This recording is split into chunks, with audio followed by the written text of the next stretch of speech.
on this channel, I talk a lot about you not dimming your light for anybody, and I stand on that.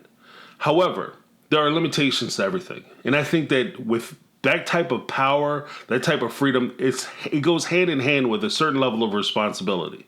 Like, as a person who has a big personality, and I'm one of those people, like I can walk into a place and I can have conversations out the end, and by the time I leave, I've done talk to everybody in the place 3 times. I'm that guy, right? And when you go out with people or you're with folks, you have to understand that not every opportunity is an opportunity for you to go out and demonstrate or display your big personality.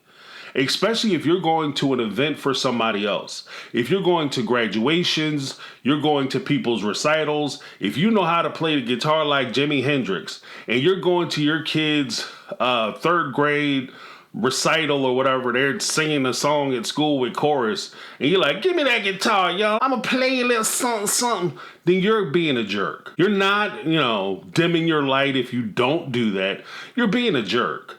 And at that point, you have to recognize that in yourself. There's a story from an actor named Denzel Washington that I really like. Denzel's a famous guy, been in tons of movies, been on Broadway, the whole nine. He's a famous guy. And he said when his kids were coming up and they would do Little League, he would coach their teams. So, big thumbs up for being a dad who's involved in participating in his child's or kids' lives in that respect. But he always made it a point that when he went to any of those games or activities for his children, he made it a clear point that he would not take any pictures, he would not sign autographs, and he would not do any Hollywood talk about the next movie, next promotion that he has going on, who he's worked with, what this person was like, what that person was like, none of it, right? And when you're the person who's asking for that picture, that autograph, or you want to have the Hollywood talk about what the stars are like in real life, and the person refuses to do it, there's always that kind of catch-22 that, hey, maybe this guy is being a jerk or he's being a diva or whatever the case may be. But from Denzel's explanation of the situation, he said, no, when I go to these types of events, I need everybody to understand that it's not about me. It's about my kids. And this is their time. I'm not a star. When I step out there and I'm a coach and I'm coaching their team, I'm not the star of the show. This isn't my day. This is their day. They are the stars of the show. And when I saw the episode involving Janelle and her opportunity to do a 10, or not a 10K, that's be crazy, but a 5K race, that's some miles. Like, so she's running good. Like, she's doing excellent. And I was so happy for her when I saw her doing that. Her setting a goal for herself and then her keeping that promise to herself. Because aside from all sizes of beautiful or whatever, beautiful at any size or whatever the whole controversy is with that stuff, what I think is that when you start to keep promises to yourself, it helps you to build your self-esteem. It helps to make you feel more confident in the decisions that you make, whether it's because of your weight loss journey or what you decide to do with your kids, what you decide to do with your career, whatever the case may be. So I encourage people to always make and keep promises to themselves. So she was keeping a promise to herself. And even in earlier episodes, when she started working with a new trainer, she had talked about, I haven't run at all since I was in grade school. And now I'm running during these workout sessions with my new trainer.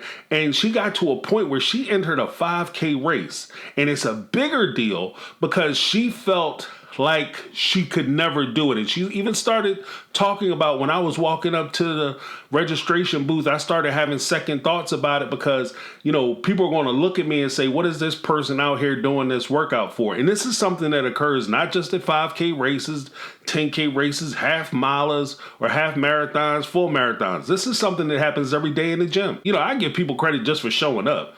If she would have walked the entire thing, or she would have walked, 1K, and she would say, you know what, this ain't for me, and walked away, or she would have put her name on the paper and then decided not to do it, I give you credit for that because it's hard for you to step outside your box. If you're good at something, I don't really give you credit if you're an excellent singer and you decide to go down and do karaoke. Like if you're a 5-time Grammy winner, I'm not going to give you credit because you went down. Like Whitney Houston showed up she showed up now, it'd be kind of scary. But if, Fright Night, Thriller. But if she showed up to when she was alive and kicking, and she showed up to a karaoke night or an open mic or God forbid like a contest, a competition, and she just said you might as well just start writing that name. The name is Whitney Houston, and started singing like that. I don't give you credit for that. But I give you credit if you've never done that kind of thing before. And that's where Janelle found herself. This is something she never did. Now, Kody being Kody, all eyes on him. He's the center of attention. So he's got to go out and make it all about him. When he shows up to the race, instead of him being there to support Janelle and in support of Janelle, he decides that he's going to take off running and, try to get the best time possible to show everybody that he's in shape, manly man.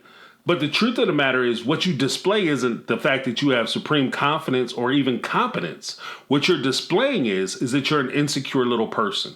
Because a person who is a big personality understands that they don't have to have a big personality all the time. I don't have to show off every time I go out. And there are times when you go out and you're in support of somebody, you're there to support them. If you have power, you don't mind, go ahead, do your thing. Let everybody look at you. Because I'm used to people looking at me. And if you're in that position where you're used to people looking at you and you're used to being the center of the spotlight, it's kind of a relief for you to say, okay, you know what? Tonight is your night. You do it. It's your turn. And you try to encourage them to do it because it opens them up for more things and can improve your life. He didn't do that. And in fact, this is what he said in his attempts to justify his behavior. Let's take a look. I had no idea that I was supposed to stay. No. I thought supporting you was being there for the race. Yes, it was. Oh, gosh. No, I had no idea. No. I was just setting my pace. This does not make me an evil dude. No, it doesn't make you an evil dude. It just makes you an ass. The way I see it, if you went to a 5K race or whatever the case may be, and this is something that your family participates in all the time, because it was kind of hinted when they were trying to do the soft sister wife commercial. Look at these shirts. We're all going to wear the sister wife shirts. They'll be available on our website. Come get one. When they did the whole commercial for the sister wife thing, they had kind of put the intonation in that this is something that the family had done historically. They've signed up and have done this 5K race, and most likely it was Kody. So, okay, fine. You couldn't stay with your wife because you wanted to get the best time possible because for whatever reason, this is something you have to do and you have to do it like you're paying your mortgage with the winnings from this 5K volunteer race, whatever. So you run your race. And this is what I say. You run your race, you turn around. Once you finish, you get logged in. They say, okay, you finished. You run back or you walk back to meet her so that you can run with her to keep her going, to keep that encouragement. Because when people are not experienced in these kind of distance races, the hardest part of a distance race isn't just the physical part of it. It's not the endurance part, because after a while, your body is going to do what your body is going to do. The hardest part of a distance race is the mental aspect of that race. It's a race where you have nothing but time to think. You have time to think about how much your side hurts, how much your feet hurt, how you stupid for even signing up for the paper, how this is stupid. This is something to do. What am I out here trying to prove? What am I trying to prove? I ought to turn around, I ought to stop running and going back to the car. That's what happens in distance races. So if you can go out and you can encourage them while they're running, you can be there for them. The fact that you show up is encouragement for people who actually genuinely care about you, and in some respects maybe even look up to you because you are that person who's good at this particular thing. If he would have ran back and said, come on, let's do this, Janelle. Come on, let's go. You got this. Let's got this. You said you were going to do it. Okay, you need to take a walk. We're going to walk a little bit. We're going to walk to here. Then we're going to just run it out. And then you get to the final part of the race and you say, all right, come on, Janelle, we're going to run it out as hard as we can. We're going to do the best we can. Let's go. That would have meant the world to her. And unfortunately, these are the kind of things that I see Kody and even a lot of guys, like, you just miss these small moments where you can connect with your partner on a larger scale. And so you're not taking advantage of these small moments. And then when big things happen, you don't have that connective tissue of those smaller moments to make those bigger experiences more fulfilling. Or even if you have problems, the small little things that you do are the reasons why they stick through those big problems. If you don't have that connective tissue as far as dealing with those small little outreaches of gestures where you're giving them something to encourage them, then when you have a big problem, they're like, what the hell am I hanging around for? Because he never supports me, he's never there for me, and now he's doing blah, blah, blah, blah, blah, whatever it is he's doing. And so you're not giving her any reasons to stay. In this same episode, this is the episode where the sister wives decide that they're going to go to San Francisco and they're going to go shopping. And most likely, like one of the commenters pointed out in the last video, this was probably something that was set up by TLC. If you notice in any of these reality shows, they always have a moment or an episode where whatever star or cast member, they all get together, no matter, especially if they hate each other. They put them all together and then they send them on vacation. Kody has been the beneficiary of many of these trips and these exploits throughout the Sister Wives franchise. In this particular episode, they paid for the Sister Wives to all go to San Francisco and leave Kody by himself to deal with his kids. And for any mom who is in this situation, they probably looking at him like, damn right, leave his ass there. Let him deal with these little bad mamas and see how he like it. You always come home complaining, got a complaint in your mouth. Now what? The dishes ain't done, the clothes ain't folded. Like, you know what I mean? All the crap that these macho alpha men would say when they get home to these ladies. Now it's on you all of a sudden. I'm going to cook all the food at once. I'm going to burn everything, but that's okay. Charcoal ain't bad. It's good for your digestion. In any event, they all go away. And this is what Robin had to say about leaving the children with Kody. I know that if I was being left with all the kids, I would be stressed out and overwhelmed. Ain't nobody leaving their kids with you, Robin. Let's keep it always that. Nobody's leaving their kids with you. You don't even take care of your own kids, Nanny. You don't even take care of your own kids. There was one time when she originally had Solomon and she would come walking in with Solomon. There was a period of time where you would never see her holding Solomon. The moment she would come into a room or walk into a place where she saw somebody familiar, she would hand that baby off like a football. Here you go. Here you go. Take this with you. Here you go. This is for you. Here you go. Carry this. It was crazy. It got to a point where she was passing this kid off to other children. She wasn't even passing Solomon off to an adult. She was like, if you had two arms and you could stand up by yourself, she was handing you a baby. There was another episode, and I know this is taken out of context, so don't bite my head off about it. But there was an episode where Brett, his friend, came up, and while Kody was doing a boys' night out with Brett, his old friend Brett, and Janelle's personal trainer, the ladies went out to a farm. And this is what Robin had to say about dealing with animals and her dislike of dealing with animals. And I think it might even be applicable to her position on children. They're germs. If there was an animal that didn't poop or pee, I would be cool with that. Yep, if there was an animal that didn't poop or pee like these dang on kids, that's why I don't mess with them. They're nasty. Like you feed them, the next thing you know, 2 seconds go by, they just smile at you and they blow one right up their back. Welcome to parenthood. That's part of the parenthood experience. Like you put the clothes on them, no sooner you get them dressed, all of a sudden, especially they breastfeed, they lay one out, blah, right up their back. What is going on? Oh, we're not washing that one. We throwing that one in the trash. We cannot save that.